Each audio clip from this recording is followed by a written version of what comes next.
Hey, what's your Noah's Ark? Yep, what's your Noah's Ark? I think we all have a Noah's Ark. And we talk about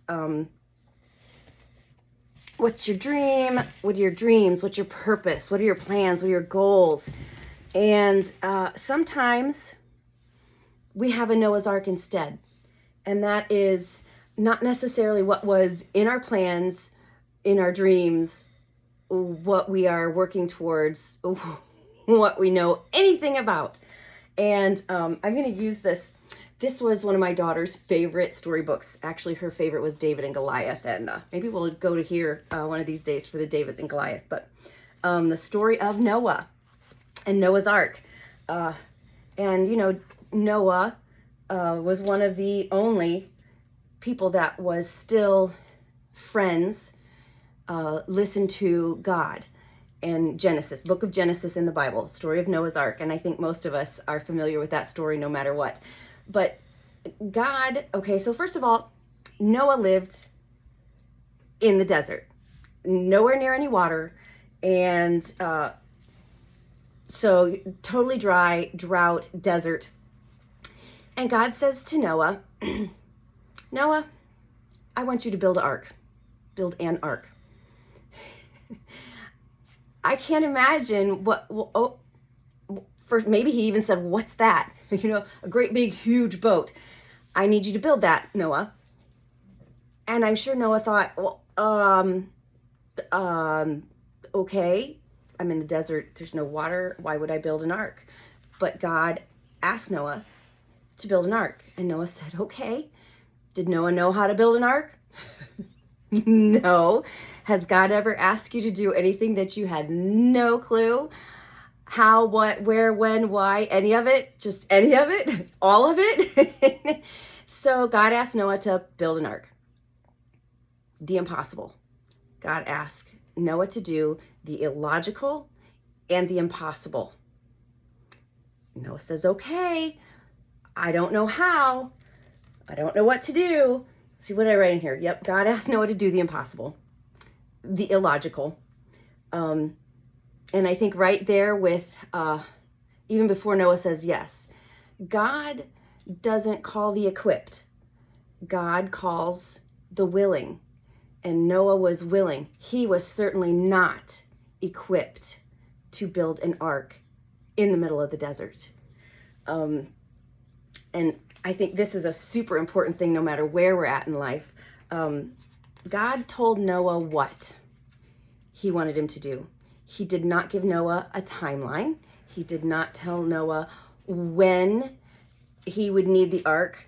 He just told Noah what he needed to be doing. And Noah said, okay. And I think so often, we're going to talk about timing and waiting and patience. So often we say, okay, God, even if it's a Noah's Ark and it makes no sense, we say, okay, God, I am willing. This is what you want me to do. I'm going to do this. I know this is what I'm supposed to be doing right now. I don't understand it. I'm not equipped for it. It doesn't make any sense, but I know this is what I'm supposed to be doing. And we start doing it. And we feel like we're in this state of waiting and waiting. And I wrote down somewhere, I call it birthing pains. You know, as we're growing and as we're fulfilling a purpose, there are birthing pains. So you go through the discipline and you go through the hard work. You know, Noah he was building an ark. And it's not like they just went to the lumberyard. So he had to go and search out these things. I can't imagine that any part of this was easy. And it was a birthing pain to create this ark. There were birthing pains in this entire story. And I think as we go along in our lives and we go through a Noah's Ark, or we are working on our purpose or some of our goals, we go through these birthing pains, where, okay, things seem silent, things seem calm, things okay. And then all of a sudden, anyone that's had a child knows. And boom, with this birthing pain, what happens? Oh my goodness, an incredible miracle. And a lot of us think, I will never do this again. Why did I do this? But then there comes these moments of calm and quiet, And then all of a sudden, here we are birthing another baby, and the birthing pains come through. And on the other side of it, it's always worth of it. Anyway, that's an important part of the story, but I digress. So Noah is going to build this ark, not equipped. God tells him what he wants him to do. Noah says okay, but he doesn't tell him when it's all going to happen, when it's going to come about. And then God did let Noah know, hey, there is a storm coming, so you've got to get this done. It's coming. It's on the horizon. It's coming. He didn't say it's coming Tuesday at 7:57 p.m. It's coming. So be prepared. Watch, work, wait. It's coming. And then God tells Noah, he says, I'll send the animals to you and the food for you to find so that you can fill this ark. And as we're going through our Noah's Ark, if you've thought about any time that you've had a Noah's Ark, God will send us the people, the places, the contacts, the resources. He will send us who and what we need to fulfill this purpose that we may not have ever even wanted, but he will send us who and what we need in order to accomplish what we have set out to do for him and for his will. So God tells Noah, storm's coming. Don't worry about it. I'll send you what you need. So I'll send the animals, everything else. And then Noah starts building the ark. And what happens? So Noah is doing the impossible without being equipped, without having the background, without having the wherewithal to build an ark.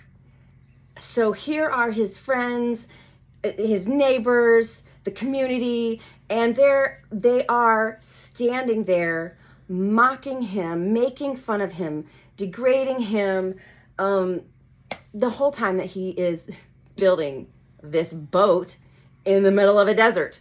Who does that? Who does that? Especially when you don't even know how. You don't know how to do that. You didn't go to school for that. What on earth? Why would you ever? Where did that crazy idea even come from? So the people around him, the people in his life, the people that are important to him are standing there the whole time that he's making this, and they're making fun of him. They're mocking him the entire time. And how many times have we had a dream, or maybe you've been afraid to even have a dream because the people around you, the people that are important to you, might make fun of you, might mock you, might laugh at you, might put you down, might point out the fact that you are not qualified. You are not qualified to do that crazy thing. Why would you ever think that crazy thing anyway? So I think we've all been there, haven't we? So Noah's there. God's sending him who and what he needs. He's building this ark, this super large boat in the middle of a desert where it doesn't belong. And then finally, God tells Noah, all right, it's time. It's ready. It's time to put the animals on here, to put your family on here. And I wanted to talk about trust here a little bit. His family trusted him through all the craziness. And I think that's a beautiful thing, because even when God asks us to do something crazy, or we have a crazy dream or a crazy purpose, he does send the people to us that trust us, enough to even just come along for the ride or be an encourager. And Noah had to be a trustworthy person before he could have their trust for them to get on a boat in the middle of the desert that Noah didn't even know how to build. So he had to be a trustworthy man. God trusted him. His family trusted him. The animals trusted him. And they went ahead and they loaded up on this ark in the middle of the desert, probably sunshine and bright. It's in the middle of the desert. And they waited. So I think that's another really, so many important points in this story, right? Like we know this story. We've known it since we were little kids, and so many important points for us as adults in every step of the story. So finally they shut the door and they wait. And they wait. And then it starts to rain. And then it gets dark. And then it rains and rains and rains. And here they are, shut up in the dark, in a storm, not knowing where they are, not knowing where they're going to end up, not knowing if the boat's going to hold together, in the dark and in the storm and in the wait, another wait. But this wait is a dark one, and it's a stormy one, and it's probably a frightening one. So they wait, and not just a couple hours, not just a couple days. They wait almost a couple months, as the story goes, before the sun comes out and it's quiet. And then they wait again. So the storm ends, and they're okay. Boat held together. Everybody's okay. Sun's coming out. We can open the windows and look outside. But they're in the middle of water everywhere. So they went from a desert to all water. So now what? We're still on the boat. We're still stuck on the boat. It might have stopped storming, but we're still stuck on the boat. We're still waiting. Ugh, grr, right? Most of us are not good about waiting. I know I'm not. I'm practicing, but I'm still not good at it. So they're waiting. At least the sun's out. And Noah sends doves out, and he knows once the doves don't come back, then it's safe, that they can land and they can get off of the boat. And God gives them the rainbow as a promise. And as soon as they came out of the boat and they saw that everything was going to be okay, they celebrated. And timing. It was all in God's timing, right? Not in our timing, not in Noah's timing. It was all about God's timing. It was about listening. It was about staying focused, even with the naysayers, staying focused, even though there was no water, staying focused, even though you're in the middle of a storm, and trusting God, trusting that it is in God's timing. And, Isaiah 60:22 tells us that when the time is right, I, the Lord, will make it happen. And throughout the story of Noah and throughout Noah's Ark, I know some of my own Noah's Arks, and I feel like I'm in the middle of a Noah's Ark right now in my life. But I trust God. I know I am trustworthy. I know that I am not equipped for some of the things that he's asking me to do.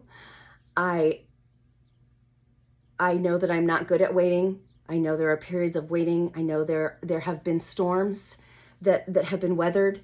And, when you get to the other side of that, even just trusting God, knowing that he is going to send who and what you need in order to accomplish whatever your Noah's Ark is. And when you finally get to the poof, the sun comes out and the rainbow is there, and it's time to celebrate, and it's time to give glory to God and celebrate. So not only what are your dreams, your goals, what you believe your purpose is, but what's your Noah's Ark?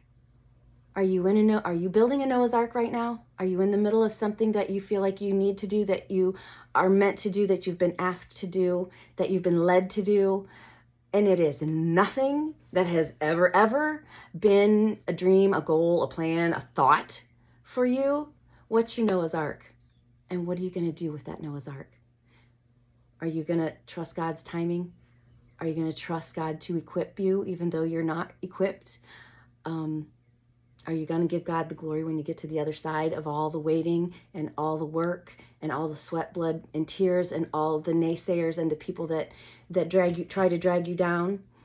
And then once you get to the other side of that Noah's Ark, celebrate, and remember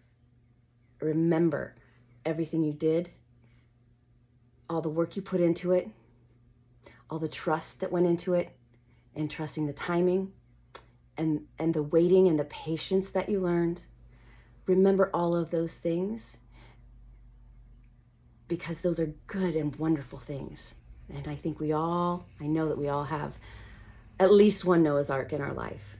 So look back on them. If you're past it, if you're in the midst of one, try to sit and recognize the good, the good, the strength, all of those things, if you're in the middle of it. And if you're on the other side of one, make sure that you celebrate, give God the glory. And what do you think? What's your Noah's Ark?